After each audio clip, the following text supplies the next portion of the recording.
এই যে সামনে রমজান মাস আসছে বাবা, আপনাদের দিকে আসছে না নাকি? আচ্ছা, এই রমজান মাসটা কত পবিত্র মাস।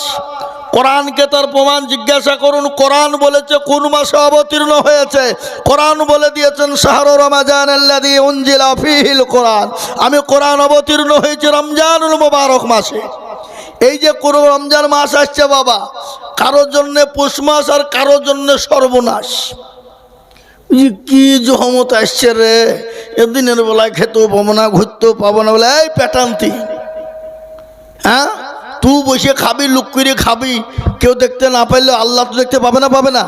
কথা বলেন তো। আজকে বলে দিই, কষ্ট নয় বাবা। আল্লাহ কোরআনে বলেছেন, ইয়া আইয়ুহাল্লাযীনা আমানু কুতিবা আলাইকুমুস সিয়াম কামা কুতিবা আলাল্লাযীনা মিন ক্বাবলিকুম লাআল্লাকুম তাত্তাকুন। আল্লাহ বলেন, হে বান্দা, খালি তোমাদের ওপর রমজান মাসে রোজা ফরজ করি নাই, তোমাদের পূর্বপুরুষ যারা ছিল তাদের ওপরও আমি আল্লাহ এই রমজানের রোজাকে ফরজ করেছিলাম। সুতরাং তোমাদের কষ্ট নয়, ব্যথা নাই, তোমাদের কাছে কষ্টদায়ক নয়, এটা তোমাদের জন্য আসান। এই রমজান মাসটা কত বরকতি মাস। আল্লাহ রাব্বুল আলামিন বলেছেন, এই রমজান মাসে একটা রাত আছে যে রাতটা হাজার মাসের চেয়েও উত্তম রাত। সেটা কোন রাত? জোরে বলুন। হ্যাঁ, ওটা কি 27 তারিখে হয় নাকি? হ্যাঁ না, মুসলমান রাসূলুল্লাহ বলেছেন 21 থেকে নিয়ে 29-এর মধ্যে যে কোনো বিজোড় রাত্রি হবে, সেই রাত্রিগুলাকে তোমরা কি করো? তলাশ করো, পালন করো। কিন্তু আমরা মনে মনে করছি 27 রাতি হবে নাকি, ধুমধাম করে খানা দিই, একবারে গরুর গো চমক তমক একবারে চললো, আছে না? এ বাবা, এটা উলামায়ে একরাম ফকিরা বলেছেন, বুজুর্গরা বলেছেন, মুরব্বিয়ানরা বলেছেন, আপনার আনুমানিক করে বলেছেন এই রাত্রে হতে পারে, হবে কিন্তু কেউ বলেনি। কি বুঝতে পারলেন না? পারলেন না? এটা হতে পারে, হবে বলেনি। সুতরাং আমাদেরকে এটা তলাশ করতে হবে। কিন্তু ওই রমজান মাসে 3 শ্রেণীর ব্যক্তিকে আল্লাহ ঘৃণার নজরে দেখেন। তার দোয়া, তার তসবিহ, তার দান, তার খায়রাত, তার রোজা আল্লাহর দরবারে কবুল এবং কবুলিয়াত হবে না। কয় ধরনের ব্যক্তিকে? 3 ধরনের। 1 নম্বর ব্যক্তি হলো যে ব্যক্তি চুগলখড়ি করবে। চুগলখড়ি বুঝেন? চুগলখড়ি মানে কি? यार कत ওকে ওর কত ওকে यार কত ওকে লাগিয়ে তেল মাতাল বাঁধি দিয়ে মারামার লেগে দেয়, এরকম আছে না নাই? জোরে বলুন। আমাদের সমাজে নাই, বুঝি নাকি? আপনাদের দিকে নাই? আমাদের দেশের লোক চায়ের দোকানে বসে যত রকমের গেল্লা গেবাদ পরচর্চা পরনিন্দা সব করে। ও কার বউ পালিয়ে গেল, কার বিটি পালিয়ে গেল, কার বিটি থাকলো, কি থাকলো, এই ইত্যাদি ইত্যাদি ফতোয়া নিয়ে বসে, আছে না নাই? এই কথা বলেন, আপনাদের দিকে নাই? শোনাবো, বসেন। মুসলমান দরদি আমার ভাই, এই চুগলখোর গিবতকারীর আল্লাহ দোয়া কবুল করবে না, তার দান খায়রাত কবুল কবুলিয়াত করবে না। 1 নম্বর। 2 নম্বর হলো যে ব্যক্তি রমজান মাসে গালিগুলাজ করবে, বেশি বেশি করে মুখের ভাষা খারাপ করবে, যারা ভাষা নোংরা বের করবে, মিথ্যা কথা বলবে, মিথ্যা আচরণ করবে, মানুষকে ঠগাবে, এ দোয়া আল্লাহর দরবারে কবুল হবে না। বুঝতে পারলেন? আমাদেরকে বেঁচে থাকতে হবে। রমজান মাস আসছে, এই মাসটা এত ইবাদতের মাস। আপনি যদি অন্য মাসে ফরজ পড়েন আর এই মাসে যদি নফল আদায় করেন, তো আল্লাহ ফরজের সমতুল্য নেকি দিয়েছেন রমজান মাসে। আর এই নেকি 11টি মাসের যা নেকি আল্লাহ ফেরেশতার মাধ্যম দিয়ে বান্দার কাছে পৌঁছে দেন, কিন্তু আল্লাহ নিজে তার বান্দার জন্য নিজেই পাঠিয়ে দেন রমজান মাসের ইবাদত। বলুন সুবহানাল্লাহ। কত বড় কথা এটা বাবা। এ মুসলমান দরদি আমার ভাই, তাই যেটা আমি বলছিলাম, আসুন আজকে আমাদের ভিতরে দল পার্টি, মেজরিটি মাইনরিটি জি এসব ছেড়ে দিয়ে, ফিতনা বাসাদ ছেড়ে দিয়ে আসুন আল্লাহর বিধানের দিকে আমরা আগিয়ে আল্লাহর বড় হুকুম নামাজটা আদায় করি। আল্লাহ কোরআনে পাকে বললেন, ওয়ামা খালাকতুল জিন্না ওয়াল ইনসা ইল্লা লিয়াবুদুন। আল্লাহ বলে, বান্দা আমি তোমাদেরকে বানিয়েছি আমার ইবাদত করো, বন্দেগী করো। এই জন্য আমি আল্লাহ তোমাদেরকে বানিয়েছি। বান্দা শোনো, যদি আমি আল্লাহ তোমাদেরকে দুনিয়ার জমিনে না পাঠাইতাম তাহলে আমি তোমাদেরকে ইবাদতের জন্য বলতাম না। হে বান্দা, আমার সব থেকে বড় হুকুম হলো নামাজ। ও বান্দা, তুমি যদি নামাজি হয়ে যাও, নামাজওয়ালা হয়ে যাও, নামাজ পড়নেওয়ালা হয়ে যাও, আমি আল্লাহ তোমার জন্য জান্নাতের দরজা খুলে রেখেছি। কিন্তু মুসলমান নামাজ পড়ে না, মুসলমান নামাজ পড়তে চায় না, মসজিদে আজান হয় নামাজ পড়তে মুসলমান চায় না, চায়ের দোকান পানির দোকান বেল লাগে বাদ নিয়ে বসে থাকে, বাড়িতে বসে থাকে, কিন্তু মসজিদে নামাজের জন্য এগিয়ে যেতে পারে না। এ মুসলমান, আল্লাহর কাছে যেতে হবে। কবে আছি কখন চলে যাব, জীবনের কোনো গ্যারান্টি নাই, জীবনের কোনো দাম নাই, নিঃশ্বাসের বিশ্বাস নাই। ও বন্ধু, কখনকার টাইম চলে আসবে তুমি জানো না, আল্লাহ ছাড়া কেউ বলতে পারবে না।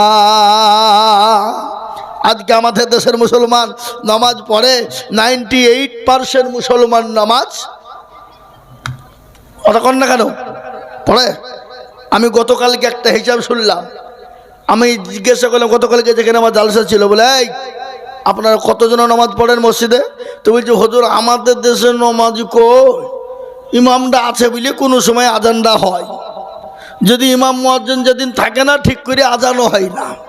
লেন, এরকম লোক আছে না নাই? আপনাদের এরকম গ্রাম আছে না নাই? হ্যাঁ মুসলমান, আজকে 98% মুসলমান নামাজ পড়ে না, 2% লোক নামাজ পড়ে। আপনি বিশ্লেষণ করুন, হিসাব করুন, গণনা করুন, তো যে 2% লোক নামাজ পড়ে, এই মালগুলানের নামাজ ঠিক করে হয় বলে মনে হয় না। কোনো রকম 1% লোকের হয়, আর 1% লোকের হয় না। মুরব্বী 20 বছর নামাজ পড়ছে, দাড়ি পেকে গেছে, চুল পেকে গেছে, চোখে নরম, আত্মাহাত জানে না, দুরূদ শরীফ জানে না, দোয়া কুনুত জানে না, দোয়া মাসুরা জানে না, ইন্না তাইনা কুল ওয়াই দিয়ে চালিয়ে দিচ্ছে বাবা, তাও তার মধ্যে দেখা যায় 20টা ভুল। এই কথা বলেন, কথা বলেন, আপনাদের দিকে সব নাই নাকি?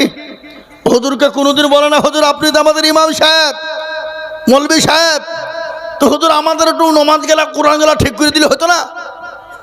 জীবনে বলবে না। কেন বলেন দেখেনি? যদি বাইচার মৌলবীকে বুলিয়ে দেয়, আল্লাহর মৌলবী যদি শিখাইতে শুরু করে আর ভুল যদি ধরে পড়ে, তো মৌলবীর কাছে মাতাব্বরি আর মোড়লি চলবে না নাকি? আর আমাদের দেশের হুজুররা, মৌলবী সাহেবরা, ইয়ারাও কিন্তু কোনোদিন কাউকে বলে না এই যে চাচা বসেন 5 মিনিট 10 মিনিট বসেন, দুরূদ শরীফ আত্মীয় কোনো দিকে শিখিয়ে দিই, হুজুররাও বলে না। কেন বলে না? তার কারণ আছে তো নাকি? কারণ নাই? কারণ কি? রাসূলুল্লাহ সাল্লাল্লাহু আলাইহি ওয়াসাল্লাম বলেছেন খায়রুকুম মান তাআল্লামাল কুরআনা ওয়া আল্লামাহু। আর মানে কি? পৃথিবীর সর্বশ্রেষ্ঠ ব্যক্তি হলো তারা যারা কোরআন শিখে অপরকে শিক্ষা দেয়, কিন্তু তাদের বেতন হলো 5,000। ক হাজার? শ্রেষ্ঠ ব্যক্তি 5,000 টাকা বেতন, তো 3 মাস বাকি। আর যারা স্কুল কলেজ ইউনিভার্সিটিতে পড়ে 50,000 60,000 80,000 1 লাখ বেতন, এ বাবা, তারা ছেলেদেরকে কি পড়ায়? আট্টিমাটিম টিম তারা মারতে পারে, ডিম তাদের খাড়া দুটো সিং, পাকা মিছে কথা। 1 তারিখে বেতন ঢুকে যায়। আর মৌলবী পৃথিবীর শ্রেষ্ঠ ব্যক্তি, 5,000 টাকা বেতন, তারপর 3 মাস বাকি। মৌলবী যদি চাইতে বলি লোভ কত রে, এই এরকম লোক আছে না? জোরে বলুন। হ্যাঁ, খালি টাকা টাকা টাকা টাকা টাকা। এ বাবা, সেক্রেটারি বলছে হুজুর একটু দোয়া করবে। বলে কেন? দোয়া কিসের দোয়া গো? বলে আমার ছেলে যেন চাকরি পায়। আর হুজুর হাত তুলিস, আল্লাহুম্মা আমিন রব্বানা জালামনা, আল্লাহ সেক্রেটারির বেটা যদি চাকরি পেয়ে যায়, আল্লাহ বেতনটা জানে আমার সমান হয়ে যায়। সেক্রেটারি বলছি কি দোয়া হলো? বলে কেন? আমার যদি 5,000 টাকায় চলে, তো তোমার বেটা চলবে না কেন হে সেক্রেটারি? হ্যাঁ, এ মুসলমান, নিজের বেলায় 14 আনা আর মৌলবীর বেলা তো আদানা। ঠিক না বেঠিক? এরকম লোক আছে না? জোরে বলুন, কথা বলেন, কথা বলেন। আবার আমাদের দেশের গণ্যমান্য ব্যক্তি কারা? ওর ভিতরে যা আছে সব আছে। মদ, গাঁজা, চুল্লু, হিরোইন খোর, লটারি খোর, জিয়া খোর, কি বলে আবার জেনাখোর, ব্যভিচার, সুদ, ঘুষ, মদ সব আছে। সে আবার দেশের সব থেকে বড় জ্ঞানী গুণী মানুষ। কি বলছেন আপনারা বলুন? কিন্তু মাল আছে। কিন্তু একজন মৌলভী সাহেব বুদ্ধিজীবী জ্ঞানী, হ্যাঁ আলেম, কিন্তু মাল নাই, পয়সা নাই, ওর কিন্তু সমাজে কোনো মূল্য নাই। কি বুঝছেন আপনারা বলুন? সমাজে দাম আছে ওর, কিন্তু একজন মদখোর, গাঁজাখোর, চুল্লুখোর, হেরোইনখোর সব ওর ভিতরে ভরা আছে। কিন্তু ও যদি দুটো কথা বলে, গ্রামের লোক কান পেতে চুপ করে শুনি, ওর কথার উপরে ভোট মারে। আর মৌলবী কিছু নাই, তার জন্য বিরোধিতা। তার ঘটনা আজকে এটা আমি আপনাদেরকে বলে যাই। আজকে এটা ঘটেছে, এটা আমি বলতাম না, বলতে চাইওনি, কিন্তু আজকে এটা বললাম। খুব দুঃখ, খুব আফসোস। আমাদের দেশে, আমাদের মুর্শিদাবাদ জেলায় একটা দল নতুন ঘোষণা করেছেন। একটা কোন শ্রেণী ব্যক্তি, জানেন তো না জানেন না? নতুন পার্টি ঘোষণা করেছে। আমি নাম করছি না, জি। আজকে তিনি এমন একটা কথা বলেছে, বেদনাদায়ক, কষ্টদায়ক। আমরা খুব ব্যথিত, খুব ব্যথা পেয়েছি। আমি আজকেও বলে এলাম, পলাশির ওই গোবিন্দপুরে জালসাতেও বলে এলাম। প্রচুর মানুষ ছিল এখানে, কি লোক, আর 20 গুণ লোক ছিল, যার লোকের দেখা পাওয়া ছিল না। ওখানেও বলে এলাম, জি আজকে আপনারা কি মনে করেন? পৃথিবীর ভিতরে কোরআনকে জিজ্ঞাসা করুন, এখানে হুজুর বসে আছে, জিজ্ঞাসা করুন তো, পৃথিবীর ভিতরে যদি আল্লাহকে কেউ ভয় করে, আল্লাহকে মানত্ব দেয়, আল্লাহর দিনকে যদি কেউ ভালোভাবে আঁকড়ে ধরে, আল্লাহর দিনকে বুকের সঙ্গে চেপে ধরে রাখে, একমাত্র তারা হলো আলেম সম্প্রদায়, উলামা সম্প্রদায়। তার কোরআন তার প্রমাণ দিয়েছে। কিন্তু কোরআনে মাস্টার, ডাক্তার, নেতা, মন্ত্রী, এমএলএ, এমপি কারো কথা আল্লাহ কোরআনে দেন নাই। কিন্তু আল্লাহ কোরআনে বললেন কি, ইন্নামা ইয়াখশাল্লাহা মিন ইবাদিহিল উলামা। পৃথিবীতে যদি আল্লাহকে কেউ ভয় করে, তারা হলো আলেম, তারা হলো উলামা, তারা হলো মৌলবী সম্প্রদায়। তারা, এটা আল্লাহর কোরআন, কোরআনে বলেছে। এ বাবা, কোরআনে কত সত্য না মিথ্যা জোরে বলুন? কত রকম সত্য? গোটাটাই সত্য। কেন? আর এই কোরআন নিয়ে গোটা পৃথিবী তোলপাড় চলছে। আজকে বিভিন্ন রকমের যত জাতি আছে, সমস্ত জাতি চাইছে কোরআনকে উঠাতে হবে। কিন্তু কোরআনকে উঠানো যাবে? কথা বলেন। সেদিন 19শে জানুয়ারি আমি জালসায় যাচ্ছিলাম, তমলুক, মেদিনীপুর জেলা, ওই কোলাঘাটের কাছে আমি বসা, চায়ের দোকানে একটা স্টলে বসে আছি, চা খাবো। আমাকে একজন প্রশ্ন করছেন, হাজরাত একটা কথা বলবো, আপনি যদি কিছু মনে না নেন। আমি বললো, কেন মনে নেব? তুমি কি প্রশ্ন করবে করো, কিন্তু বেশি সময় দেব না, সীমিত টাইম। বলে হ্যাঁ, সীমিতর মধ্যে সারবো। বলে আপনি হুজুর একটু উত্তরটা দেন দয়া করে, বুঝে আসছে না আমার। আজকে রাত্রিতে শুয়ে শুয়ে আমি খুব কেঁদেছি। বলো তুমি কাঁদলে কেন? বলে আজকে গোটা বিশ্বের দিকে লক্ষ্য করে দেখলাম, যত পৃথিবীতে জাতি আছে, যত ধর্ম আছে, সমস্ত জাতি ধর্ম বর্ণ নির্বিশেষে একদিকে, আর অনলি ফর মুসলিমরা একদিকে। কেন? মুসলমানদের এত বিরোধী কেন? মুসলমানদের ওপর এত দুশ্মনী কেন? ইসলামের ওপর এত দুশ্মনী কেন? ইসলামের ওপর এত বিরোধী কেন? মুসলমানদের ওপর এত দুশ্মনী বিরোধী কেন? আমি বড় আফসোস, খুব কষ্ট পেয়েছি। আমি এটা অনেক দিন থেকে ভাবছিলাম, কিন্তু আজকে আমার বড় কান্না এসে গেছে। বলে তাই তো? বলে হ্যাঁ। বলে কেন হুজুর একটু বলবেন? আমি বললাম, বাবু এটা বলতে গেলে তো বহু টাইমের প্রয়োজন, আমি তোমাকে সংক্ষিপ্ত একটু উদাহরণ দিই। আমি তাকে উদাহরণ দিয়ে বললাম, বাবু এই কোলাঘাটের বাজারে দুটো মসজিদ, দুটো ঘর আছে। কটা ঘর? দুটো। একটা 5তলা বিল্ডিং, ফাঁকা ঘর, কিছু নাই, আসবাবপত্র নাই, কিচ্ছু নাই, খালি বিল্ডিং আছে 5তলা। আর তারই পাশে একটা 2তলা ঘর আছে। 2তলা ঘর বোঝেন না? বুঝেন কি 2তলা ঘর কোনটা? ওই 3 চাল দিয়ে করা। আগে তো আমাদের দিকে 7তলা 5তলা ঘর থাকতো নাকি? হ্যাঁ, এবং মানে একসঙ্গে ভাই ভাতিজা চাচা বসে বসে খাইতো, গল্প করতো, কি জীবন ছিল, তাই না জোরে বলুন? আর এখন তো আপন আপন বাড়ি, মার্বেল, টাইলস, এসি লাগা, কি বুঝলেন? এখন তো সব নাই, মহাব্বত মানুষের সঙ্গে অন্তরত ভালোবাসাও আর নাই, অনেকটা দূরে সরে গেছে, ঠিক না বাড়ি জোরে বলুন? তো আমি তাকে প্রশ্ন করলাম যে 5তলা বিল্ডিংটা ভালো, পুরো ফাঁকা, কিচ্ছু নাই, আর ওই দুচালা ঘরটাতে 20 কিলো সোনা আছে। ক কিলো? 20 কিলো। তো বলো তো, চোর বা ডাকাত যারা হবে তারা ওই 5 তলা ঘরে চুরি করতে ঢুকবে না যে ঘরে মাল আছে সেই ঘরে ঢুকবে? তো আমাকে বলছে হুজুর যে ঘরে মাল আছে সেই ঘরে ঢুকবে। বলে তাই নাকি? তো বলে হ্যাঁ, তাহলে শোনো, পৃথিবীর ভিতরে যত জাতি যত ধর্ম আছে, যে জাতি ধর্মের কাছে যা নাই সে মাল কিন্তু মুসলমানদের কাছে আছে। আর এই জন্য গোটা জাতি একদিকে, ধর্ম একদিকে, আর মুসলমানরা ওয়াল্লি ফর একদিকে। বলে হুজুর আমি তো বুঝতে পারলো না। বলে বুঝতে পারো নি? বলেন না।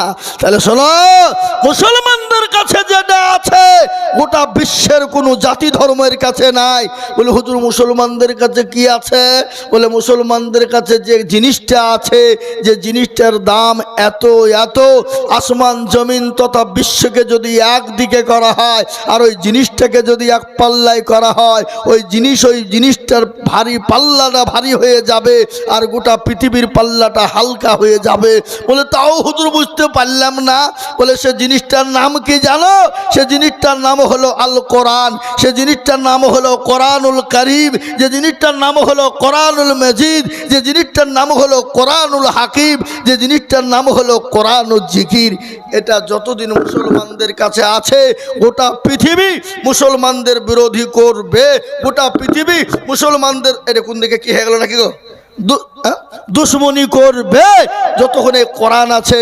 আচ্ছা বলুন তো, এই কোরআনে কি নাই? কি বলেন? জুতো সেলাই থেকে নিয়ে একবারে চণ্ডী পাঠ পর্যন্ত আছে না নাই? জোরে বলুন। কিন্তু কোরআনকে আমরা মনে রাখি, এ কোরআনকে আমরা পড়ি। আজকে আপনারা এখানে জ্ঞানী গুণী বুদ্ধিজীবী অনেক আছেন, একটু বুকে হাত দিয়ে বলবেন আমি আপনাদেরকে প্রশ্ন করছি, ছেলের পিছনে স্কুল কলেজ ইউনিভার্সিটিতে ছেলেকে পড়ানোর জন্যে প্রাইভেটের মাস্টার খুঁজি। বলে স্যার আমার ছেলেকে যত টাকা লাগে আমি দিতে রাজি, আপনি আমার ছেলেকে ভালো করে পড়ান, যা লাগবে দিতে রাজি আছি। কিন্তু আপনারা একটা লোক, শহরতলার লোক, বুকে হাত দিয়ে বলুন তো, হুজুরকে বলেছি যে হুজুর আপনাকে যত টাকা লাগে আমি দিতে প্রস্তুত রাজি, আপনি আমার ছেলেটাকে একটু কোরআনওয়ালা বানান। কোরআন শেখার জন্য বলেছি কোনোদিন? যত টাকা লাগে দেবো বলেছি কোনোদিন? বলেন। জীবনে বলিনি। মৌলবীর বেতন 5,000 টাকা, যদি মৌলবী বাই চান্স যদি বলে দেয় যে 1,000 টাকা বাড়াও, তো ওকে তার পরের দিন মসজিদ থেকে বের করে দেবে। আমার কাছে প্রমাণ আছে। আমার এলাকার নাম করবো না, গ্রামের নাম, ইউটিউব হচ্ছে দেখবে, তারও বক্তব্য আমার শুনবে। আমি গ্রামের নাম করছি না। ইমাম সাহেবের বেতন মাত্র 4,000 টাকা, 5 ওয়াক্ত নামাজ পড়ায়, মাদ্রাসায় পড়ায়। উনি জুম্মায় উঠে কমিটির লোককে বলেছিল যে আমার একটু বেতনটা বাড়িয়ে দিলে হতো না, এতে আমার সংসার চলে না। তার একদিন পরে মসজিদ থেকে তাকে বের করে দিয়েছে। আফসোস। কাকে বলবেন আপনি? কার কথা বলবেন? মৌলবী নামাজ পড়েছে আলহামদুলিল্লাহ রাব্বিল আলামিন রহমানির রহিম। আল্লাহ মাস তো শেষ হয়ে গেল, 5,000 টাকা বেতন। ওয়াল্লাহি 5,000 টাকা বেতন নিয়ে কি করব? ছেলের জামা কিনবো না স্কুলের ফিজ দিব, ও আল্লাহ ছেলের ওষুধ কিনবো না কি খাতা কলম কিনবো, আল্লাহ বিবির ছায়া কিনবো না ব্লাউজ কিনবো, গায়রিল মাগদুবি আলাইহিম ওয়ালাদ-দাল্লিন। ফেরেশতা বলে কি নামাজ রে? বলে মুসল্লি কো পিটবো, ইমাম কো ফাটাবো। হে মুসলমান, কার কাছে জবাব দিবেন আপনি? কাকে বলবেন আপনি? আজকে আমরা নিজেরাই তো ঠিক নাই, আজকে কার দোষ দিব আমরা? আজকে আমরা নিজেরাই তো ঠিক হতে পারি না, ছেলেদেরকে কোরআনওয়ালা বানাতে পারি না, নামাজি দিনদার ইমানদার বানাতে পারি না, আল্লাহওয়ালা দিলদার বানাতে পারি না। পয়সা খরচের জন্য বললে আমাদের সময় কেউ তো থাকে না। আর এই জন্যে আজকে গোটা পৃথিবীর বেঈমানরা কোরআনের বিরোধী হয়েছে। হ্যাঁ মুসলমান, আজ আমি আপনাদেরকে শোনাই, গোটা পৃথিবীর মাটিতে আজকে মুসলমান বিরোধী চলছে। যে নতুন পুকুরে মুসলমান শেষ করতে হবে, ইসলামকে শেষ করে দিতে হবে, কোরআনকে শেষ করে দিতে হবে। কিন্তু পারবে না বাবা।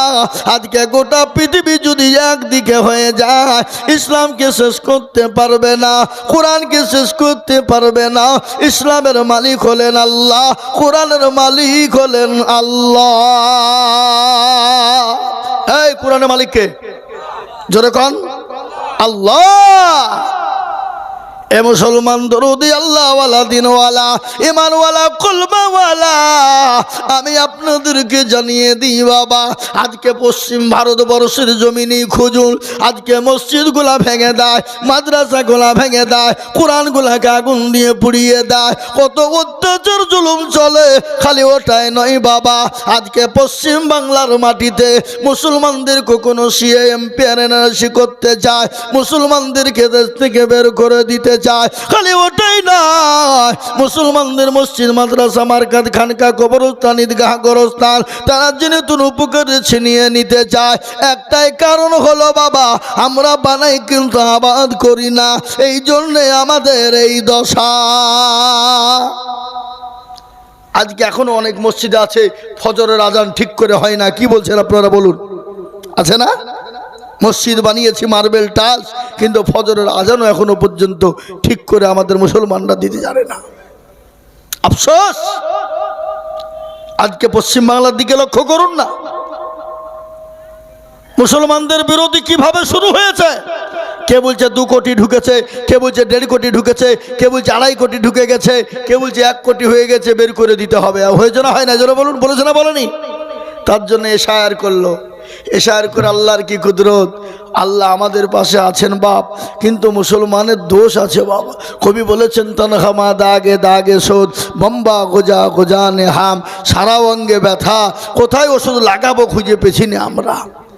এশায়ার করলো 58,20,868 জন পশ্চিম বাংলায় বাদ গেল। কিন্তু যারা মুসলমানদেরকে গলায় ধাক্কা দিয়ে বের করতে চেয়েছিল, তাড়িয়ে দিতে চেয়েছিল, খোদানি খাস্তা তাদের নামগুলাই বাদ পড়েছে। ওদের মাথায় পোকাও ঢুকে গেছে যে কি হলো এটা, কিচে করতে গিয়ে সাপ বেরিয়ে গেল। যা এ বাবা, আবার তারা ঘুরফির করে আবার কাউকে নোটিশ, কাজ 4টে বাটা বলে, এই 4টে বাটা হলো কেন, এই 6টা বাটা হলো কেন, এই 6টা হোক 8টা হোক 10টা হয়তো তোর বাপের কি, তুই খেতে দেওয়ার মালিক, খেতে দেওয়ার মালিক কে? জোরে বলুন, কথা বলেন। যা 4টে বেটা বুঝতে, ও 6টা বেটা কি করে হলো? ও বুঝি হ্যাঁ আমার 4টে বেটা 6টা করে দিকে আইলো, হ্যাঁ নোটিশ দিয়ে দিয়েছে। ও মাল করে দিকে 2টে খাসি বাঁধিয়ে চলে গেছে, ছাগল নিয়ে যাবে, চাই দিয়ে 2টি আমার বেটা দিয়ে 6টা হয়েছে। বুঝলেন? ওরা যেমন এরাও তেমন এরকম লোক আছে না নাই? এই জঙ্গিপুরে বাবা বেয়ালোর কাছে কবর থেকে মাটি তুলে নিয়ে চলেছে।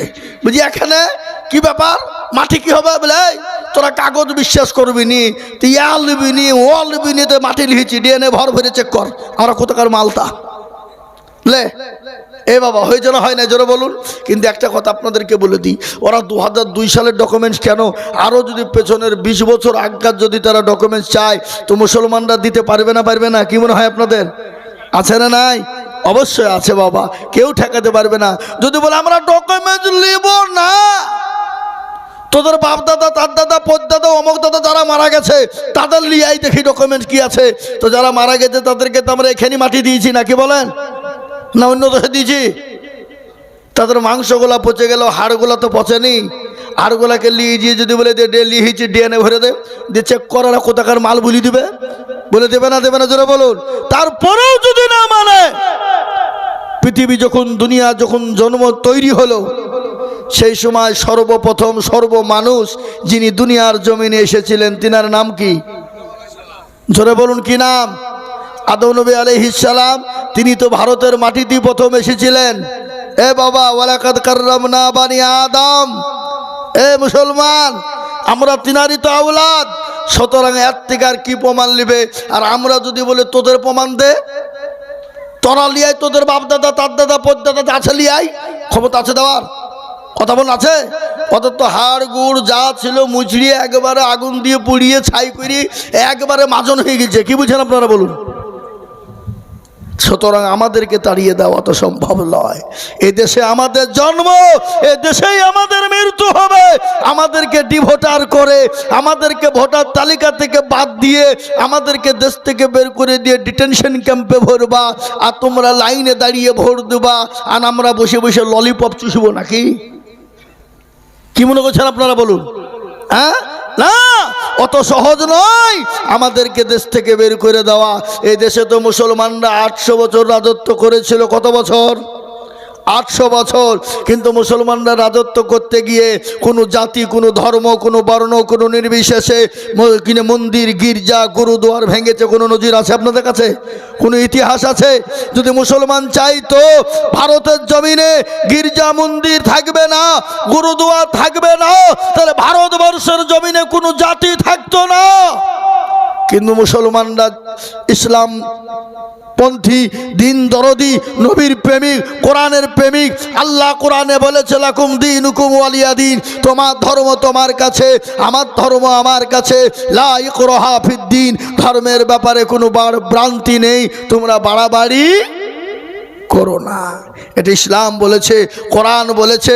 সুতরাং কোনো জাতির ওপরে তারা কোনো রকমে অ্যাটাক করেনি, তাদের মসজিদ মাদ্রাসা গির্জাকে আপনার ভাঙেনি। আজকে তোমরা আমাদের মসজিদ মাদ্রাসা গির্জাকে, আজকে মসজিদ মাদ্রাসা মারকাজ খানকাকে বিনি অন্যায়, বিনি কারণে তোমরা মন্দির খুঁজে পাও না, শিব মন্দির খুঁজে পাও না। তোমাদের মন্দির গেলা মসজিদের ভিতরেই ছিল নাকি? হ্যাঁ, ওরা মন্দির আর খুঁজে পাচ্ছে না। ও মসজিদের ভিতরে নাকি শিব মন্দির ছিল, মসজিদের ভিতরে নাকি মন্দির তৈরি ছিল। আজকে এটা লয় বাবা, আজকে তারা যেন তেন প্রকারে শেষ করতে চায়, কিন্তু পারবে? শেষ করতে পারবে ইসলামকে, কোরআনকে পারবে? ফেরাউন পেরেছে, নমরুদ পেরেছে, আবু জেহেল পেরেছে, আবুল আহাব পেরেছে, উদবা পেরেছে, সাইবা পারেনি, মুগিরা পারেনি। এরা যখন পারেনি, এই যুগের বেঈমানরা কিয়ামত পর্যন্ত মারতে দম তক পারবে না। একটু চিলিয়ে বলুন ইনশাআল্লাহ, জোরে বলুন ইনশাআল্লাহ। আমি আপনাদেরকে বলতে চাই, বাপ, আমরা মুসলমান, আমরা মুসলমান, আমরা তো সেই মুসলমান ইসলামের জন্য, দিনের জন্য, কোরআনের জন্য, মসজিদ মাদ্রাসার জন্য জীবনের মায়া করি না, বিবির মায়া করি না, সন্তানের মায়া করি না। জীবন দেওয়ার জন্য আমরা প্রস্তুত। কেন? আমরা মরলে শহীদ আর জিতলে গাজী। সুতরাং আমাদেরকে মরণের ভয় দেখিয়ে ইসলামকে তোমরা তছনছ করবে, মসজিদ মাদ্রাসাকে তছনছ করবে, আর আমরা বসে বসে দেখব। এটা হতে পারে না। আমরা সেই মুসলমান, তেলের গাড়ি তেলে চলে, আমার গাড়ি হাওয়ায় চলে, বিনা তেলে চালাই গাড়ি নবী সুলাইমান। আমরা তো সে মুসলমান, আমাদেরকে ভয় দিয়ে কোনো লাভ হবে না। আমরা তো সেই মুসলমান, নিজের জীবনের পরোয়া নাই, বিবির কোনো পরোয়া নাই, ছেলে মেয়ের পরোয়া নাই। তার কারণ আমি আপনাদেরকে বলে দিয়ে যাই, আল্লাহর নবী, বিশ্ব নবী জনাবে মুহাম্মদুর রাসূলুল্লাহ একদিন মদিনার জমিনে ডাক দিয়ে বললেন, ও মদিনার যুবকেরা, মদিনার তরুণেরা, আজকে তোমাদের কাছে রসুল থাকবে না, ইসলাম থাকবে না, কোরআন থাকবে না। সমস্ত সাহাবারা জমা হয়ে গেলেন। আল্লাহ নবীর একজন সাহাবা, যার নাম হলো হযরতে হানজালা, নতুন বিবাহ করেছে, বিবির মায়া নাই, জীবনের কোনো মায়া নাই, জীবনের কোনো পরোয়া নাই। সঙ্গে সঙ্গে রসুলের কথা শুনে যাদের ময়দানে তরবারি নিয়ে তিনি চলতে শুরু করবেন, পেছন থেকে বিবি টেনে ধরে বলেন, স্বামী, স্বামী গো,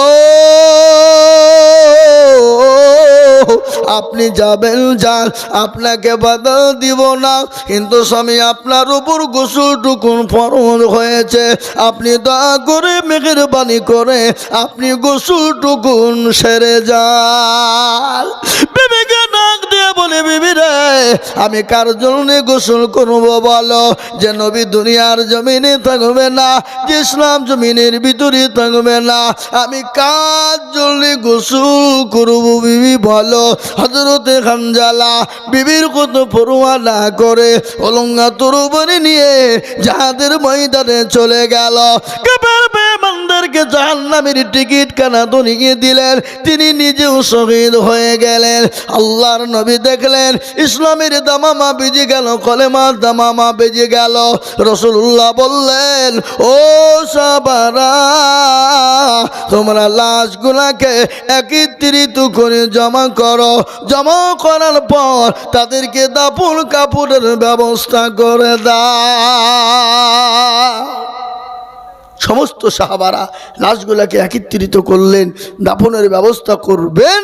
ইতিমধ্যে একজন মহিলা জাহাদের ময়দানে চলে গেলেন, রাসূলুল্লাহর কাছে গিয়ে বললেন, ও রাসূল, ইয়া রাসূলুল্লাহ, ইয়া হাবিবাল্লাহ, ওগো মায়ার নবী, দয়ার নবী, বিশ্ব নবী, রাসূল গো,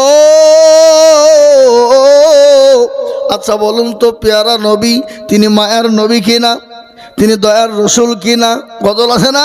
আল্লাহর নবী মায়া নবী গো, আপনি নবী আমার জীবনের জীবন। আল্লাহর নবী মায়া নবী গো, আপনি নবী আমার জীবনের জীবন। আপনি আমার জীবন সাথী, অন্ধকার কবরের বাতি, আপনি আমার জীবন সাথী, অন্ধকার কবরের বাতি, আপনি হইলেন নির্দুনিয়ার ধন। আল্লাহর নবী মায়া নবী গো, আপনি নবী আমার জীবনের জীবন। আপনি রহমাতাল লিল আলামিন, আপনি উম্মতের জামিল, আপনি হইলেন গুনাহগার উম্মতের আপনজন। আল্লাহর নবী মায়া নবী গো, আপনি নবী আমার জীবনের জীবন।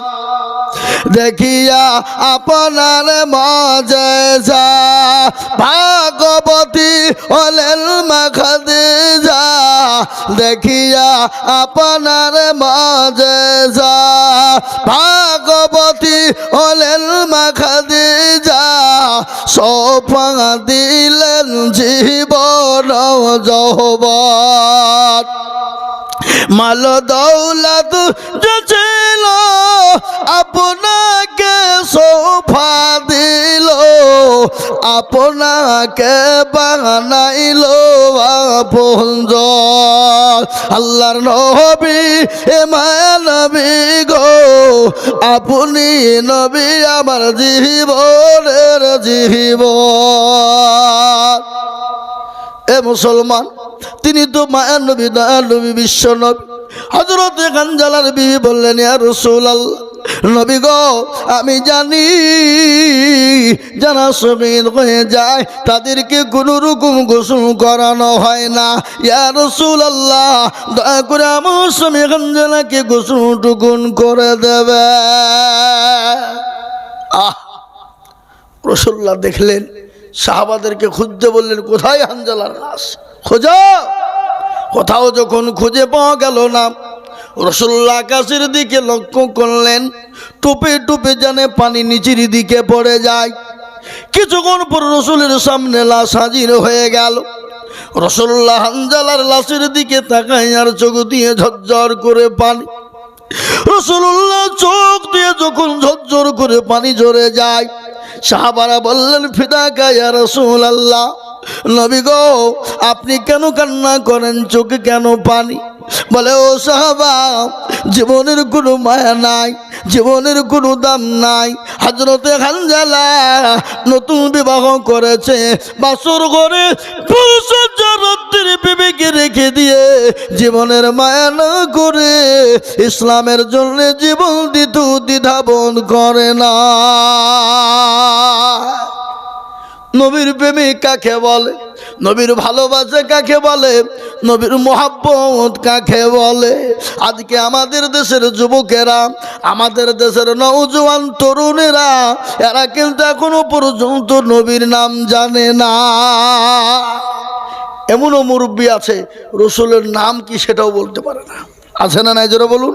সেদিন আমি একটা দেখছিলাম কমেন্টে, একজনা জিজ্ঞাসা করবে যে তোকে ৫,০০০ টাকা পুরস্কার দেবে, এই আমাদের নবীর নাম কি বল। নবীর নাম আবার কি গো? বুঝে মুস্তফা। আর একজন বুঝে সাল্লাল্লাহু আলাইহি সাল্লাম। বললেন খেলা বুঝেন, ও নবীর নাম বলতে পারছে না। এরকম মুসলমান আছে না নাই জোরে বলুন? এই কথা বলেন না কেন, আছে না নাই? আমাদের দেশের যুবক রাত্রি 12টা 1টা 3টে পর্যন্ত মোবাইল চালায়, ফ্রি ফায়ার পাবজি গেম চালায়। আপনাদের দিকে সব চলে না নাকি? চলে? বেলা 8টা 9টা পর্যন্ত ঘুমায়, মাও কিছু বলে না, বাপও বলে না। কেন? মা বাপ তোরা নিজেই নামাজ পড়ে না, তো ছেলেরা পড়বে কি করিয়ে? ঠিক না বেটা, কি জোরে বলুন? আজকে আমাদের সমাজ, আমাদের ঘর, আমি নামাজ পড়ি তো আমার বিবি পড়ে না। বিবিকে নামাজ পড়তে বললে বিবি বলে হ্যাঁ তোমার কবরও তুমি যাবো, আমার কবর আমি যাবো। বিবি গেলাও হয়ে গেছে খারে জল্লাদ। এরকম বিবি আছে না নাই জোরে বলুন?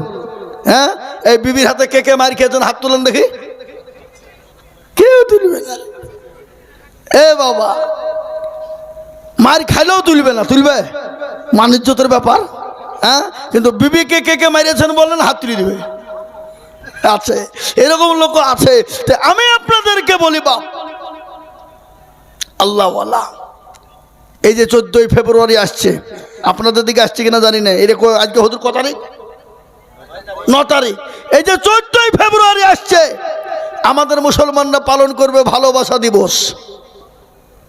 কুত্তা কুত্তি যেমন ছুটে বেড়ায়, তা আমাদের দেশের যুবক আর যুবতীরা ছুটে বেড়াবে,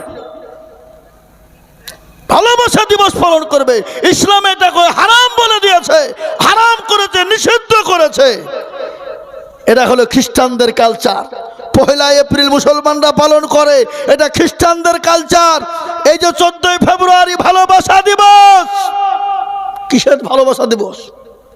যদি ভালোবাসা দিবসই হয় তো তুমি তোমার মাকে ভালোবাসো, তোমার বাপকে ভালোবাসো, নিজের বোনকে মহব্বত করো, বাজার থেকে কিছু নিয়ে এসে দাও, আনন্দ খুশি করো। ওর বেলায় প্রেমিক প্রেমিকাকে নিয়ে ছুটবে বাজারে, হারামখোর, লীলজ্জ, বেহায়া। এরকম সমাজে আমাদের ঘরে আছে না জোরে বলুন? মুসলমান এসবগুলা মুসলমানরা পালন করে। ছি ছি ছি ছি ছি ছি ছি ছি ছি, ইমান থাকতে পারে না। নিজের যুবক ছেলেদেরকে, মেয়েদেরকে পালন করার জন্য নিষেধ করবেন। এর না হলে যদি না করেন, কিয়ামতের দিবসে আল্লাহর আসামির কাঠ করে আপনাকে দাঁড় হতে হবে। আপনি ছেলে জন্ম দিয়েছেন, মেয়ে জন্ম দিয়েছেন, আর আপনার ছেলে মেয়ে 14ই ফেব্রুয়ারি ভালোবাসা দিবস পালন করবে, কুত্তা কুত্তির দিবস পালন করবে। এটা হতে পারে না, এটা হতে পারে না। এটা মুসলমানের ঘরের ছেলে করতে পারে না, এটা মুসলমানের ঘরের মেয়ে করতে পারে না।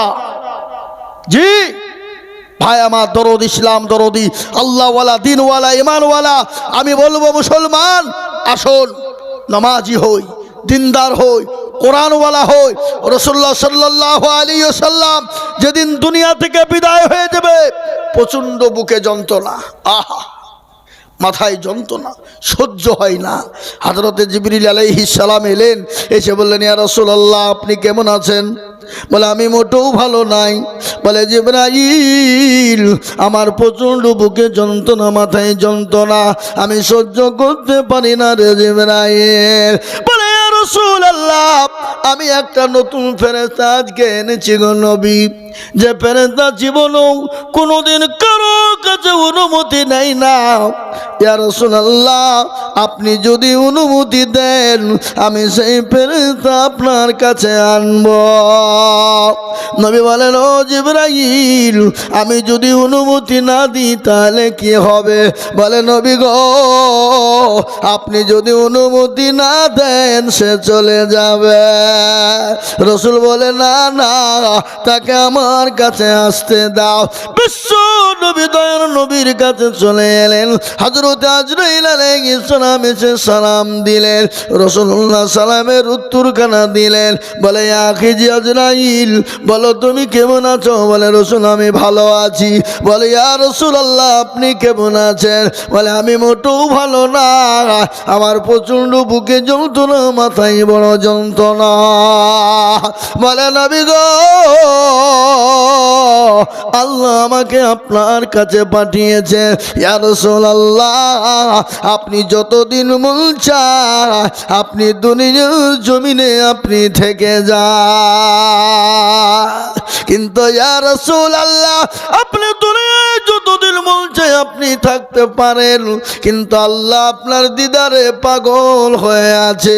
ও রাসূলুল্লাহ, আপনি যদি দুনিয়ায় থাকতে হয় থেকে যান, যতদিন মন চাইবে আপনি থাকবেন, কিন্তু আল্লাহর দিদারে আপনার যাওয়াটা নাকি জরুরি।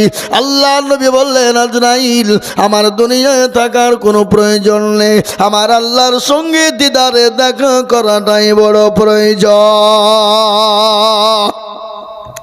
বিশ্ব নবী দুনিয়া থেকে চলে যাবেন।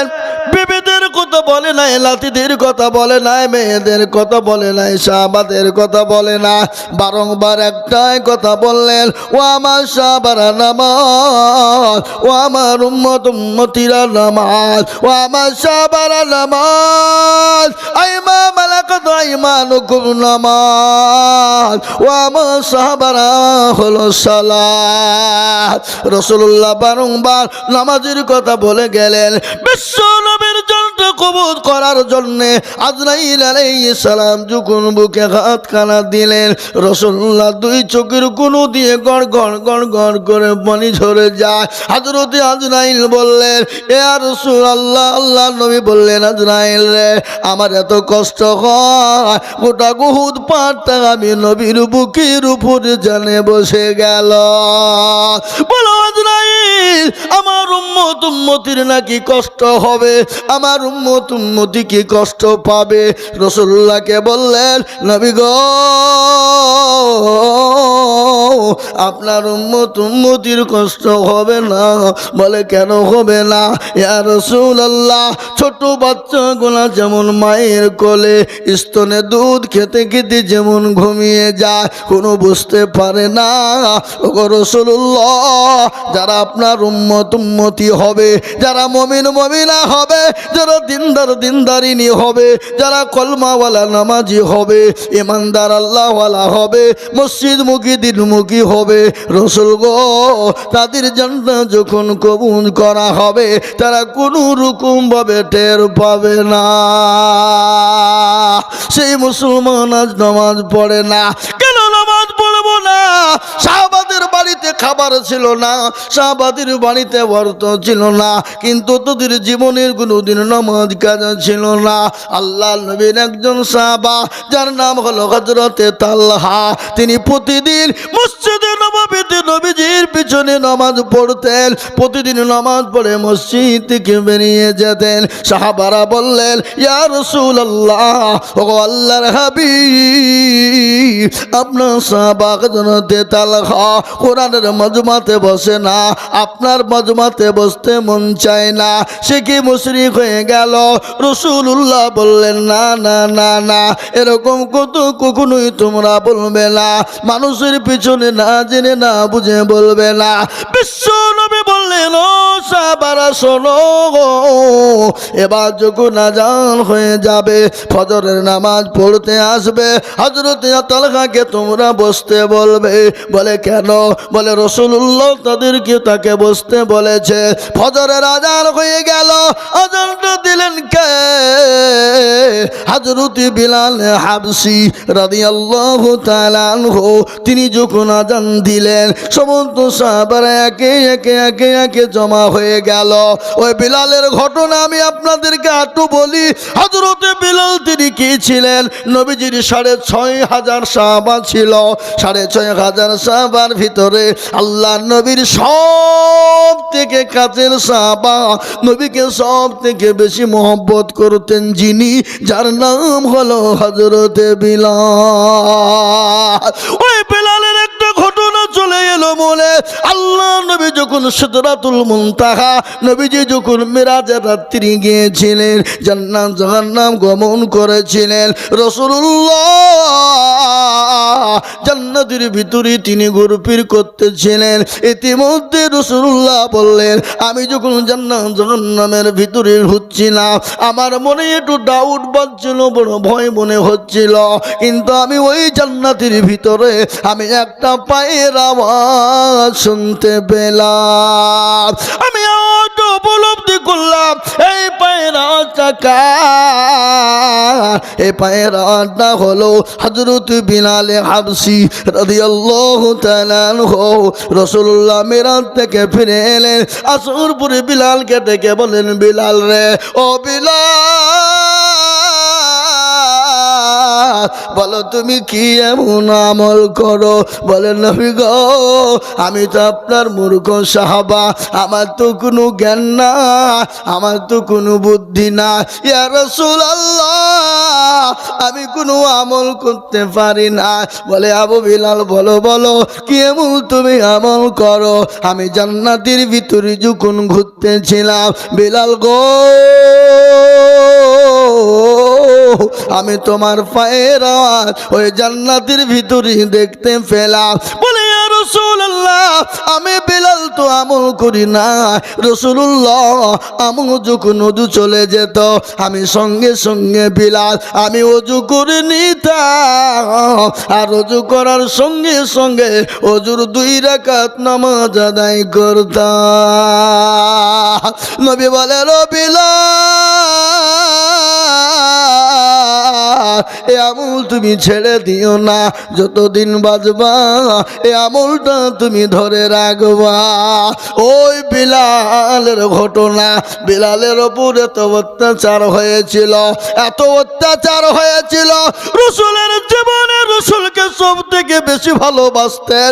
হাদিসের মধ্যে নবী বলেছেন, লা ইউমিনু আহাদুকুম হাত্তা কুনা আহাব্বা ইলাইহি মিন ওয়ালিদিহি ওয়া ওয়ালাদিহি ওয়ান নাসি আজমাইন। তুমি অতক্ষণ পর্যন্ত মুমিন হবা না, মুত্তাকিন হবা না, পরহেজগার হবা না, যতক্ষণ নিজের জীবনের থেকে, বিবি বাচ্চা থেকে আল্লাহ তার রাসূলকে না ভালোবাসবা, ততক্ষণ তুমি মুমিন হতে পারবা না। হযরত বিলাল নবীকে কতটা ভালোবাসতেন একটু শুনিয়ে দিই আপনাদের, তারপরে নামাজের দিকে যাচ্ছি বাবা। হযরত বিলাল, এত বিলালের উপর অত্যাচার হয়েছিল, কাফির বেঈমানেরা, আবু জেহেলের দলেরা বিলালকে এত মার বেড়েছিল, সমস্ত শরীরের চামড়া গালা নিয়ে গিয়েছিল, গোটা শরীরকে ক্ষত বিক্ষত করে দিয়েছিল, শরীরের মাংসগুলা কেটে কেটে নিত, গর্ত হয়ে যেত। তো শিকার কাফির বেঈমানেরা ওই বিলালকে একটা বারের জন্য ওষুধ দিত না, কোনো রকম তার জন্য ট্রিটমেন্ট হতো না। হযরত বিলালের গলার ওপর পা তুলে দেওয়া হলো, 2 পায়ে উঠ বেঁধে দেওয়া হলো, জিহ্বাকে টেনে বের করে প্যারাককে মেরে দিল, দিয়ে বলল, বিলাল রে, একটা বার বল আল্লাহ মানি না, একটা বার বল নবীকে মানি না। বিলাল বলেছিল, আহাদ আহাদ আহাদ, আমার জীবন চলে যাবে, তারপর আল্লাহ তার রাসূলের মহব্বত আমার জীবন থেকে যাবে না। ওই বিলাল যদি রাসূলুল্লাহ দুনিয়া থেকে চলে গেলেন, হযরতে বিলাল পাগল হয়ে গেল, মদিনা থেকে তিনি বেরিয়ে চলে গেলেন, সিরিয়া দামেস্কে চলে গেলেন। বিলাল না, বিলাল না, বিলাল চলে গেল। আল্লাহ নবী সব বিলাল 1-2 করতে করতে 6টা বছর কেটে গেল, সমস্ত বিলালের জন্য পাগল হয়ে গেল সাহাবারা। বিলাল আসে না, স্বপ্নের মধ্যে রাসূলুল্লাহ বলে, বিলাল রে, এ কেমন নিষ্ঠুরতা, ওরে বিলাল, আমি নবীকে কে ভালোবাসো না, আমি নবীকে কে ভালোবাসো না। ও বিলাল রে বিলাল, আমার কবরটা জিয়ারত করবি আয়, আমার কবরটা জিয়ারত করবি আয়। হযরত বিলাল আল্লাহ নবীর স্বপ্নে দেখার জন্যে, স্বপ্নে দেখার পর ওই সিরিয়া দামেস্কে পানি দিয়ে তিনি মসজিদে নববীতে মদিনায় চলে এলেন। আল্লাহ নবী রওজা মুবারকের কাছে হযরত বিলাল কেঁদে কেঁদে পাগল হয়ে যায়, তিনি কেঁদে কেঁদে পাগল হয়ে যায়। তিনি দোয়া করে, কিন্তু ওই মদিনার যিনি এখন সাবেক ইমাম মুয়াজ্জিন ছিলেন, হযরত বিলালকে দেখে পাগল হয়ে গেল। বিলালকে জড়িয়ে ধরেছে। মদিনার মাটিতে নববীতে ঘোষণা হয়ে গেল বিলাল এসেছে। সমস্ত সাহাবারা একে একে মসজিদে নববীতে জমা হয়ে গেলেন। হযরত বিলালকে বলল, ও বিলাল, তুমি নবীকে ভালোবাসো, আমরা ভালোবাসি না। হযরত বিলাল বললেন, আবু বকর গো, ও ওমর, শোনো শোনো, তোমরাও ভালোবাসো, আমি বিলালও ভালোবাসি, কিন্তু আমি বিলাল, আমি নবী না থাকলে সহ্য করতে পারি না, আমি নবী না থাকলে আমি সহ্য করতে পারি না, দাঁড়াইতে পারি না। আমি এই জন্যে আমি মদিনা ছেড়ে দিয়ে দামেস্কে সিরিয়ায় চলে গেলাম। বলে, বিলাল রে, তুমি এসেছো ভালো, আজকে তুমি মসজিদে নববীতে আজান তুমি দিয়ে দাও। বিলাল বলে, আবু বকর, ও ওমর, আলী, আমি বিলাল আজান দিব না। বলে, কেন দিবা না? বলো বলো বলো আলী, বলো বলো ওমর, আবু বকর, আমি বিলাল আজান দিলে আমার নবী জামাতে নামাজে আসতো, মসজিদে আসতো। আমি বিলাল যদি আজান দিই, বলো নবী কি আসবে? সঙ্গে সঙ্গে বলে, ও বিলাল, আজান তুমি দাও। বলে, আমি দিব না। সাহাবারা মাশওয়ারা করলেন, আমাদের কত বিলাল শুনবে না। নবীজির কলিজার টুকরা, নয়নের মণি, নয়নের পুতুলি, নবীজির দুই লাথি, হাসান হোসাইনকে ডাকো। আল্লাহ নবীর লাথি হযরতে হোসাইনকে এমন সুন্দর লাগতো। আমার নবীর গোটা শরীরের গঠনটা হযরতে হোসাইনের ভিতরে ছিল। হযরতে হোসাইন হাসানকে ডাকা হলো। ডাকার পরে বলল, বিলাল রে, আজান দাও। ও নানার মুয়াজ্জিন, তুমি কি আজান দিবা না? আজান দাও, তোমার মুখের আজান আমরা কতদিন শুনিনি। হযরতে বিলাল আজান খানা যখন দিয়ে দিল, মদিনার মাটি থরথর করে কাঁপতে শুরু করে দিল। মদিনার যুবক যুবতী, বাচ্চা, বৃদ্ধা বনিতা যত ছিল, তারা মদিনার নববীর দিকে ছুটতে শুরু করেছে। নবী এসেছে, রাসূল এসেছে। মদিনার নরনারীরা, ছেলে মেয়েরা বিশ্ব নবী মুহাম্মদুর রাসূলুল্লাহকে এতটা তারা ভালোবাসতেন, এতটাই তারা মহব্বত করতেন। কেন রাসূলুল্লাহ ছোট বাচ্চাদের সঙ্গে এত ভণ্ড সুন্দর ব্যবহার করতেন, এত ভালো ব্যবহার করতেন? নেতা কারে কয়? নেতার কাজ কি? নেতার করণীয় কি? আর আমাদের দেশের আজকের যত নেতা হয়েছে, নেতা কাকে বলে? নেতার আদর্শ কি হবে? নেতার ব্যবহার কি হবে? নেতার ভালোবাসা কি হবে? নেতা ছোট বড়, বুড়ি, ছেলে মেয়ে যত আছে সবাইকে সমানভাবে ভালোবাসতে হবে। কিন্তু আমাদের দেশের নেতারা যারা দেশের রক্ষক, তারাই হলো দেশের ভক্ষক। এ মুসলমান, তার পরিণামীটা কেন বললাম? আপনারা জানেননি আমেরিকার মাটিতে একটা বজ্র দ্বীপ আছে দ্বীপ, ওখানে হোটেল আছে বড় বড় হোটেল। ওখানে আমাদের দেশের গোটা বিশ্বের মাটিতে বড় বড় নেতারা যারা দেশ চালায়, তারা গিয়ে ওই জায়গায় ফুর্তি করে, আনন্দ করে।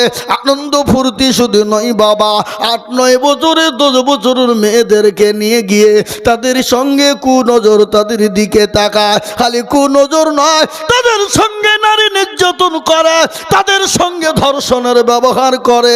খালি ধর্ষণই নয় রে বাবা, তাদেরকে ধর্ষণ করার পর তাদেরকে আপনার কুচি কুচি করে কেটে কেটে ওই গরম পানিতে ফেলে দিয়ে তাদেরকে ঝলসে দিয়ে সব তৈরি করে তারা খায়। এটা হলো আজকের ঘটনা। আমি আপনাদেরকে বলে দিলাম বাবা, আজকে মেয়েদের নিরাপত্তা নাই। আমি আপনাদেরকে বলবো, যারা কোরআনকে ফলো করবে, কোরআনের আওতায় আসবে, কোরআনকে ফলো করবে, তারা ওরকম জঘন্য কাজ কোনোদিন করতে পারবে না, ওরকম জঘন্য কর্ম কোনোদিন করতে পারবে না।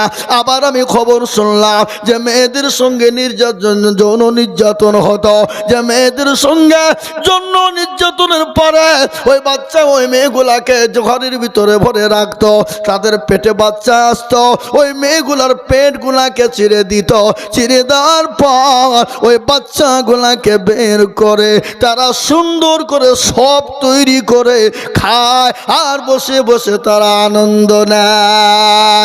আমি নাম করব না, আজ গোটা বিশ্বের যত বড় বড় নেতারা আছে, গোটা বিশ্বের যারা আপনার আজকে দেশের রক্ষক, তারা বলছে বিটি বাঁচাও বিটি পড়াও, যারা বলছে 18-র নিচে বিয়ে দেওয়া হবে না, জেলে যেতে হবে, আজকে তারাই আজকে 17, 15, 13, 14, 12, 8 বছরের মেয়েদেরকে নিয়ে তাদের সঙ্গে যৌন নির্যাতন করে যায়।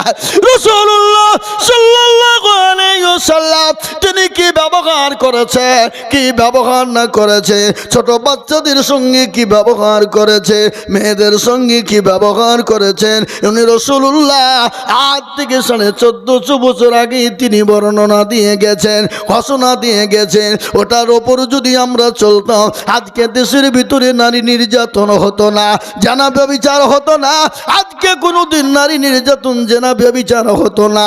আমি আপনাদেরকে বলবো বাবা, ও আল্লাহ ওয়ালা, আজ আছি কাল চলে যাব, কখন আছি কখন চলে যাব, জীবনের গ্যারেন্টি নেই। তাই আমি আপনাদেরকে বলে যাই, রাসূলুর সাহাবা হযরতে বিলাল তিনি আজান যখন দিলেন, বিশ্ব নবীর দরবারে মসজিদে নববীতে সাহাবারা জমা হয়ে গেলেন। আল্লাহর নবীর সাহাবা তালাকা নামাজ পড়ে মসজিদ থেকে বেরিয়ে চলে যায়। বিশ্ব নবীর সাহাবারা বলে, ও তালাকা বসে যাও। তিনি সঙ্গে সঙ্গে বসে গেলেন। আল্লাহর নবী সাহাবারা যখন বসে গেলেন, রাসূলুল্লাহ তাসবিহ তাহলিল দোয়া থেকে ফারেগ হয়ে সমস্ত সাহাবাদেরকে বসতে বললেন। বসলেন। নবী বলেন, তালগা, ওরে আমার তালগা, তুমি কোরআনের মজমাতে কেন বসো না? আমি নবীর মজমায় কেন বসো না? তোমাকে কি ভালো লাগে না? হযরতে তালগা চোখ দিয়ে ঝরঝর করে পানি ঝরে যায়। বলে, নবী গো, আমি মনে করেছিলাম কাউকে বলবো না, কাউকে জানাবো না। ইয়া রাসূলুল্লাহ, আজ আপনি জিজ্ঞাসা করেছেন, আমি তালগা, আমি না বলেও থাকতে পারলাম না। বলে, কেন রে তালগা? রাসূল আপনি যেদিন থেকে বলেছেন যারা এক ওয়াক্ত নামাজ ছেড়ে দেয়, তারা নামাজ ছেড়ে দিল না, তারা দুজন এক ওয়াক্ত নামাজ কাজা করে দেয়, তারা কাজা করলো না, 2,88,000 বছর তারা জাহান্নামে পড়বে। ইয়া রাসূলুল্লাহ, আপনি যেদিন থেকে বলেছেন যারা নামাজ এক ওয়াক্ত ছেড়ে দেয়, তারা নামাজ ছেড়ে দিল না, তারা কুফরি করে ফেলল। ওগো রাসূলুল্লাহ, আমি এই জন্যে আপনার পবিত্র মজমাতে বসতে পারি না। বলে, কেন রে সাহাবা? বলে, নবী গো, আমার বাড়িতে দ্বিতীয় কোনো কাপড় না। ইয়া রাসূলুল্লাহ, আমার বিবির কাপড় কেন আমি খুলে এনেছি। আমার বিবিকে গর্ত খনন করে গর্তের ভিতরে আমি উলঙ্গ অবস্থায় রেখে এসেছি গো নবী। ওগো রাসূলুল্লাহ, আমি জীবনেও কাউকে বলবো না মনে করেছিলাম, কাউকে জানাবো না, কিন্তু ইয়া হাবিবাল্লাহ আপনি জানতে চেয়েছেন। আমি তালহা আমি না বলেও থাকতে পারলাম না। নবী বলেন, তালহা তুমি বাড়ি যাও, তোমার বিবির নামাজের বেটাইম হয়ে গেল। হযরতে তালহা বাড়ি চলে গেলেন। রাসূলুল্লাহ বললেন, ও আমার সাহাবারা, তার বাড়িতে যদি কাপড় না থাকে, তার বাড়িতে কাপড় না, যাও বাইতুল মাল থেকে তার বাড়িতে খাবার আর কাপড় নিয়ে চলে যা। বিশ্বনবী সাহাবা হযরতে তালহা বাড়ি চলে গেলেন। বাড়িতে গিয়ে বিবিকে ডাক দিলেন। বিবি বলেন, প্রাণের স্বামী গো, আপনার কেন দেরি হয়ে গেল? আমার যে নামাজের বেটাইম হয়ে গেল। ও স্বামী, আমার নামাজ যে কাজা হয়ে গেল, আমি আল্লাহর দরবারে কালা স্বামীর কান গলায় হয়তো দাঁড় হতে হবে। আমাকে আল্লাহ জিজ্ঞাসা করে বলবে, ও তালহার বিবি, বল বল বল তোর নামাজ কেন কাজা হয়ে গেল? আমি কি জবাব দিব বলো? বিবিকে বলেন, বিবি রে, ও প্রাণের বিবি শোনো, আমি কারো কাছে বলতে চাই না, কিন্তু রাসূলুল্লাহ জিজ্ঞাসা করেছে, আমি না বলেও থাকতে পারি না। স্বামী তিরমিলি দোয়া করলেন, ও আল্লাহ, দুনিয়ার কোনো মানুষের কাছে সাহায্য চাই না, দুনিয়ার কারো কাছে সাহায্য নিব না। ও আল্লাহ, আমাদেরকে দুনিয়ার কেউ যদি সাহায্য করে, সাহায্য করার আগে আমাদের মৃত্যু জানে হয়ে যায়। সাহাবারা বাইতুল মাল থেকে কাপড় চোপড় খাবার নিয়ে গেল। দরজার গিয়ে সালাম দিল, উত্তর নাই। সালাম দিল, উত্তর পাওয়া গেল না। তারপরে দরজা খুলে দেখলো, ডাকা হলো, উত্তর নাই। বাড়ির ভিতরে ঢুকে দেখছেন স্বামী স্ত্রী দুনিয়া জমিনে তারা বেছে না। এ ছিল তাদের জীবন, কিন্তু তাদের নামাজ কাজা ছিল না। আর আজকে আমাদের এত খাবার, এত খাবার, এত কাপড়, এত পোশাক, তারপরেও মুসলমান আজ আমরা নামাজ পড়ি না, তারপরেও মসজিদে যাই না, তারপরেও নামাজ আদায় করতে পারি না। হ্যাঁ মুসলমান, আমি আপনাদেরকে বলবো বাবা রে, ও আল্লাহওয়ালা, তাই আমি প্রথমেই বলেছিলাম আমি তিনটে কথা বলবো, দুটো করলে জান্নাত, একটা জাহান, তিনটে করলে জাহান্নাম।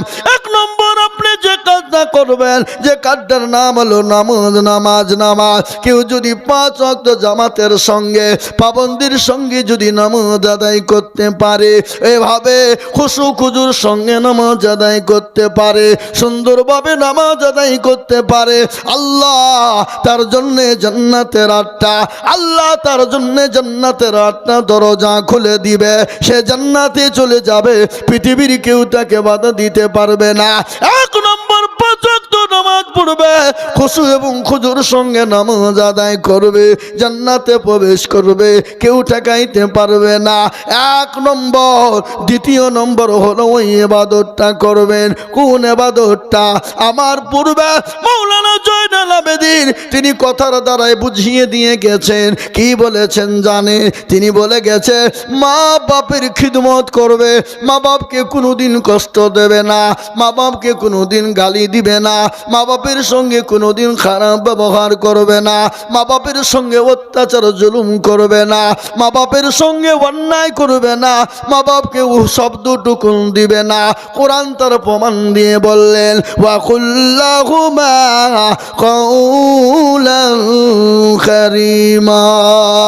তুমি তোমার মা বাপকে মারো তো দূরের কথা, তুমি তোমার মা বাপের সামনে চোখ রাঙিয়েও তুমি কথা বলো না। আজ আমি বলে দিই, আজকে বিবির জন্যে মা পর হয়ে যায়, বিবির জন্যে বাপ পর হয়ে যায়, মা বিবির জন্যে পর হয়ে যায়, বিবির জন্যে মা বাপকে পার করে দেয়। সুন্দর বিবিকে পেয়ে গিয়ে হয়তো বউ পালিয়ে যাবে, বউ আর পাওয়া যাবে না, বিবি পালিয়ে গেলে বিবি পাওয়া যাবে না। এ মুসলমান, আপনি যদি মরদ হন, বিবিকে বলবেন, বিবি রে, তুমি আমার আমার আগে নয়, আমার মা বাপ হলো আমার আগে। আমার মা বাপকে যদি ভালো না বাঁচতে পারো, আমার মা বাপকে যদি তুমি ভালো না বাঁচতে পারো, তোমার মতন বিবির আমার কোনো প্রয়োজন নয়। মুসলমান, 2 নম্বর হলো মা বাপকে ভালোবাসা দেবেন, মহব্বত করবেন, মা বাপকে কোনোদিন দুঃখ কষ্ট দেবেন না। আল্লাহু আকবার। মা বাপের দোয়াতে আপনার জন্য জান্নাতের দরজা খুলে যাবে। 2 নম্বর দুটো কাজ আপনি করবেন। 3 নম্বর কাজটা আপনি জীবনেও কোনোদিন করবেন না। কোন কাজটা করবেন না? ইন্নাকা লাগালা, আল্লাহ কোরআনে বললেন ইন্নাকা লা, কোরআনে ভুলে এলাম না, শিরকুল আযীম। হুজুর কি আছে একটা, ইন্না শিরকা লা যুলমুন আযীম। মুসলমান দরদি, শিরক করবেন না যতদিন দুনিয়া জমিনে বেঁচে থাকবেন, যতদিন বেঁচে থাকবেন খবরদার শিরিক করবেন না।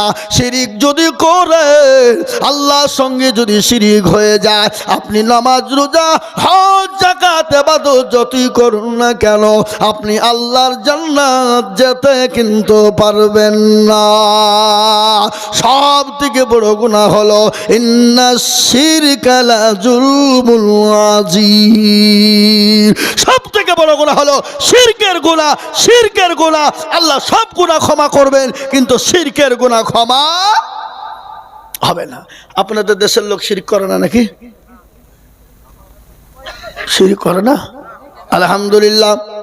সব থেকে বড় গুনাহ শিরক কাকে বলে? 8-10 বছর বিয়ে হয়েছে, বাচ্চা হয়নি, তালতলা বেলতলা গাছতলা মেহেদিতলা হরহরিয়া লালডাঙ্গা পেয়ারডাঙ্গা আলহাদি হানফি শাফি মালিকি ছোট পীর বড় পীরের দরবারে গিয়ে বলছে মেরে খাজা গোদ মে এক লড়কা বানা দো। আল্লাহ বলছে তোকেও ফাটাবো, খাজাকেও ফাটাবো।